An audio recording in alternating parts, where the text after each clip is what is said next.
আপনারা দেখছেন news UNI, দেখতে থাকুন, সঙ্গে থাকুন। প্রতি বছর বেলঘরিয়া ইউথ ক্লাব আয়োজন করে ধুমধামের সাথে গণেশ পূজা এবং মহোৎসবের।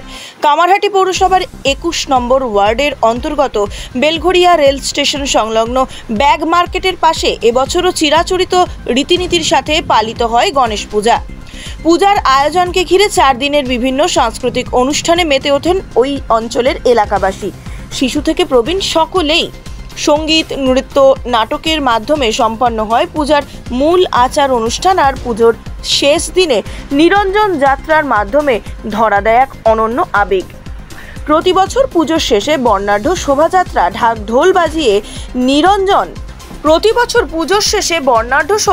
ঢাক ঢোল বাজিয়ে প্রতিমা নিরঞ্জন নিয়ে যাওয়া হয়। কিন্তু এই বছর এই শোভাযাত্রা কিছুটা ভিন্ন মাত্রা পায়। এবারে নিরঞ্জন যাত্রায় শুধুমাত্র উল্লাসের বদলে একটি সামাজিক বার্তা দেওয়ার উদ্যোগ নেয় বেলঘরিয়া ইউথ ক্লাব। আনন্দের সঙ্গে সমাজের প্রতি দায়বদ্ধতাও যে পুজোর অংশ হতে পারে তা প্রমাণ করে তারা। নিরঞ্জন যাত্রার সময় প্রতিমার সাথেই দেখা যায় এলাকার মানুষের হাতে প্ল্যাকার্ড, যেখানে সমাজের প্রতি দায়িত্বের কথা তুলে ধরা হয়েছে। ক্লাবের সম্পাদক রোহিত সিংহের তত্ত্বাবধানে আয়োজিত এই শোভাযাত্রায় এলাকার বিভিন্ন নৃত্য ও সঙ্গীত প্রতিষ্ঠানও অংশ নিয়েছিল।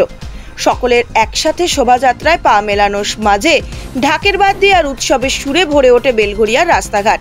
কামারহাটি পৌরসভার 23 নম্বর ওয়ার্ডের কাউন্সিলর সোমনাথ রায়চৌধুরীর উপস্থিতি শোভাযাত্রার সৌন্দর্য বাড়িয়ে তোলে। এলাকার সাধারণ মানুষ থেকে শুরু করে পথ চলতি জনতাও প্রশংসায় ভরিয়ে দেয় এই অভিনব নিরঞ্জন যাত্রাকে। গণেশ পুজোর মতন আনন্দময় উৎসব কেবলমাত্র ধর্মীয় আচার নয়, এটি সমাজের প্রতি দায়িত্ববোধও জাগিয়ে তোলে। এই ভাবনাই ছড়িয়ে দেয় বেলঘরিয়া ইউথ ক্লাবের এবছরের গণেশের নিরঞ্জন যাত্রা। এই প্রতিবাদ মিছিলটা এই জন্যই করা হচ্ছে, আসলে আমরা ভেবেছিলাম যে বিচারটা আমরা পেয়ে যাব, এখনও পর্যন্ত আমরা বিচার পাইনি। সিবিআই অনেক দিন ধরে ঘুরিয়েই যাচ্ছে, বিচার আমরা সঠিকভাবে পাচ্ছি না। কখনো শুনতে পাচ্ছি যে যিনি প্রধান বিচারপতি উনি নেই, সেটার জন্য 5 তারিখ থেকে ওটা পিছিয়ে গেছে। এই জিনিসটার জন্যই আমরা আজকে এই র্যালিটা বের করেছি। চ্যানেলটি দেখতে থাকুন জিও টিভি, ই বাবা এবং প্লে অন টিভিতে। সঙ্গে থাকুন, সঙ্গে আছি। नमस्कार, आप देख रहे हैं न्यूज यूएनआई।